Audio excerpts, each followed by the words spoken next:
So the first $100,000 that you're ever gonna make is gonna be hands down the hardest $100,000 that you ever make. Once you get the first 100K, the next 100K is gonna be so much easier.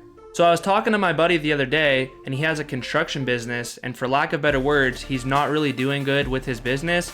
And I'm trying to explain to him that to just get to the first $100,000, it's 10 times harder than making $1 million beyond that.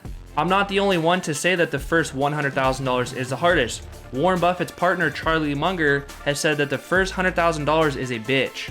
He says that. That's a quote straight up. You can look it up right now. So anyways, there's a bunch of reasons why the first $100,000 is the hardest. I'm going to go through that right now with you guys. So the first reason, and one of the biggest reasons, is that when you focus on making $100,000, you're only looking for $100,000 opportunities. So what I mean by that is, if I were to say right now, I want you to make $10 million, you can't $100,000 your way to $10 million. You can't just say, I'm gonna make $100,000 100 times to make $10 million. It doesn't work like that. So you have to think of a different way to operate. You have to think of a different way to make money. Because if you're gonna make $10 million, you can't sell your time for money. Trading your time for money is not a way that you can leverage your way to $10 million. So when people say, I wanna make $100,000, they confine themselves into thinking maybe I'm gonna have these little $10,000 wins, but you'll never get to the $100,000. You need to find a way to leverage your time. So I will say that most people that made hundreds of millions of dollars, they have obviously hit $100,000 before they hit $10 million.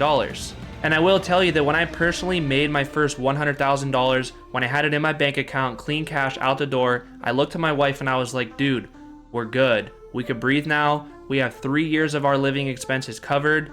We have a buffer. So for the next 3 years, no matter what I screw up, it's okay because we have a place to live. We could buy our food. And it was a good sense of relief to have that buffer.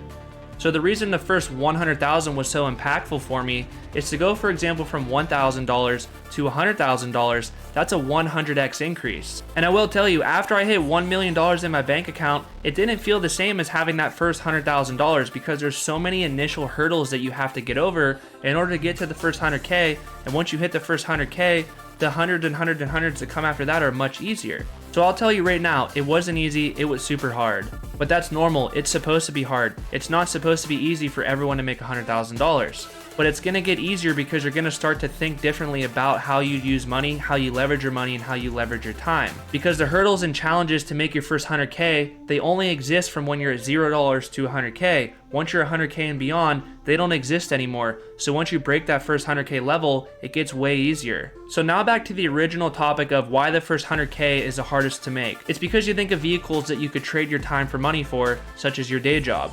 The second is that you have no leverage, zero. What I mean by that is basically all businesses, they participate in arbitrage, right? I mean, that's where you buy something for $10, you sell it for $100, you make that spread. If you're in a service business, you're buying someone's labor for maybe $20 an hour, but maybe that labor actually profits you $100 an hour. So those are the discrepancies in business where you can make more money. You're leveraging other people's time. But when you don't have money, you don't have leverage on anything. You have to do everything yourself. And any people that have ever owned a business before, you know that you have to put a ton of time into your business. You have to be the jack of all trades within your business. You wear a hat that is the end all be all for every operation in your business. You are the accountant, you are the secretary, you answer the phones, you do your schedule. Anything that has problems, you have to work on that. So you are in charge of a bunch of things, but if you have money, you can hire other people to do that for you. But once you get your business going and once you find a way to make your first $100,000, then you could really get to the next step. But you have to get the first $100,000 first. And I'm gonna be honest with you, the first 100K that I made, it was a complete grind. I was working overtime, working like crazy. I didn't have a business when I made my first 100K. But once you get that first 100K in your business, which I have a business right now, I have a CPA, I have a scheduler, I have someone to answer phones for me. I am leveraging their time because maybe my time, I put a value on it of $1,000 an hour. I could pay those people $20 an hour and I could use my time for other things that could actually move the needle a lot more versus answering this phone call. So I'm leveraging their time to give me back more of my time in order for me to go do other productive things for the business. So now you have the big L word. Now you have leverage in your business. You have leverage in your life. You can move the world a lot faster because now you might have 10 people working for you versus you just doing everything on your own. Maybe you're in an advertising company where you could have an entire team working for you, sending out flyers, working on your website, working on your social medias, getting more impressions, making your business look more professional. You could also have a CPA that could look through your books. Maybe there's a ton of things that you're leaving money on the table for with regards to tax deductions or stuff like that. You could hire people that could do this just as good as you, if not better, and you are leveraging their time. But the thing about it is your first 100 grand is so hard because there's so many vehicles that can make you $100,000. Maybe you could Uber, but if you're Ubering, you're gonna Uber for 12 hours a day. Maybe you're a car salesman, you're gonna be selling cars 7 days a week, 12 hours a day. This takes up a lot of your time. But like I said earlier, once you start piecemealing out your business, let's say you have a secretary and a CPA, let's just start with that. Maybe you're spending 10 hours a week on your books and you're spending 10 hours a week answering your phone or scheduling stuff that your secretary deals with. If you pay them, that's 20 hours in your week that you're getting back. Now those 20 hours in your week, you need to use those 20 hours for things that are more important than answering phones. So if that's a $20 an hour job, but now you have 20 more hours in your work week to do stuff, you could use those 20 hours to scout other opportunities where you can make hundreds of thousands of dollars, if not millions of dollars. So if you can make more money in those 20 hours that you get back, you should totally do it. But I'm not saying to take those 20 hours and do nothing. That's not helping you. You need to use those 20 hours to grow your business and move it to the next step.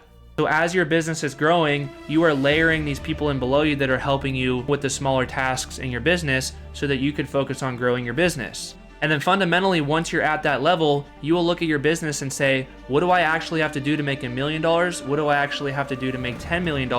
You're gonna start to look at things differently versus how do I make my first $100,000? So if anyone in the United States right now makes less than $25 an hour, here's an interesting thing for you. You could go to school for a one-day class, you could be a phlebotomist. I work in a medical field, so I know this is legit. One day, one class, be a phlebotomist. They average $25 an hour in America right now. So if you're making $10 an hour or even minimum wage, in one day, you could triple your wage. But the problem is most people don't know about that stuff. And if you're watching this right now saying, I didn't know about that, there's so many other opportunities out there to get you going, to get you started. So just by doing that alone, you're going from minimum wage to now 3 times more. You are triple leveraging your time. You're working the same amount of time, but you're getting 3 times the pay. That is a huge needle mover right there. So I'll tell you what, anything that I do, my degrees that I have, I could shoot x-rays, I could do CAT scans, and I also work in a cardiac cath lab. The minimum wage that I'll ever accept to do that stuff is $200,000 per year. So I know that no matter what I do with my businesses or my stock trading or my rental properties that I have, if all else fails, I know that I could always go back to making $200,000 per year. My base is here, but before that, my base was down here before I got those specialties. So think of all your certifications and all the things that you learn and even the businesses that you fail. They're things to add to your base so that if you have to do a reset, you're not resetting at minimum wage. Like right now, I'm gonna reset at $200,000 a year. And then as I scale my businesses and as I learn new skill sets, I know that if everything fails, I have all these tools in my tool chest so that if I have to restart again, then my minimum wage that I'm gonna put on myself is maybe $300,000 maybe next year. So it's all a big journey. Everything is a learning experience to build your base because I knew that if I had to start at zero all over again, I know that that next year I can make $300K in the first year, no problem. But in the last couple years, I've been doing a lot of stock trading where it's consistent profits. I've been making a lot of money doing this stuff. So right now I'm making like $20,000 to $30,000 a month. I know that if all else fails, I can reproduce that tomorrow at any time. So it's all about building that skill set so that you don't have to start at minimum wage from the beginning. But when you sit there and you doom scroll on your phone all day long and you don't give yourself any skills, any specialties, any reason that you could start above minimum wage, if you fail, you're gonna go right back to that state. So what I did was I learned how to shoot some x-rays. Then I learned how to do CAT scans. Then I learned how to work in a cardiac cath lab. Then after that, I learned how to sell put options. I learned how to buy call options. I learned how to actually invest in the market to make a bunch of money. So that's why in the last 5 years, I went from basically nothing to almost $2 million in my portfolio. So the point of this video is just to let you know 100K is achievable. Charlie Munger said the first 100K is the hardest. And honestly, the first 100K does not come easy. It's a lot of sweat equity at your business or at your job. But once you get the first 100K, the other 100Ks come easier. Because guess what? Once you go from 100K to 200K, the cost of gas is the same, food cost the same, your clothes cost the same, your rent cost the same. But now you have a whole extra $100,000 to work with. So you don't really need to spend that percent of the first 100K on those things. But once you go to 200K for your income, that same flat 50K for cost of living still goes to that bucket, but now you have $150,000 that you can put into investing or your business, hiring other people to leverage your time, whatever you need to do. So the number one thing for people is you need to think of not how I make my first $100,000, but how I make my first $1 million. Because when you think in terms of $100,000, you're gonna think in terms of, I'm gonna pick up overtime at my day job, but you're gonna get stuck in that cycle because that's not scalable. You can only work so many hours in a day. So I hope this video helped you guys out. I know I usually talk about stocks and stock options, but I think it's important for most of you guys to know that the path to 100K is gonna be hard, but it's totally possible. So if you made it this far, like and subscribe, but I also have some really good videos in the description below, one for stock options, one for Tesla stock. Check those out, I think they're gonna help you out, and I'll see you in the next one.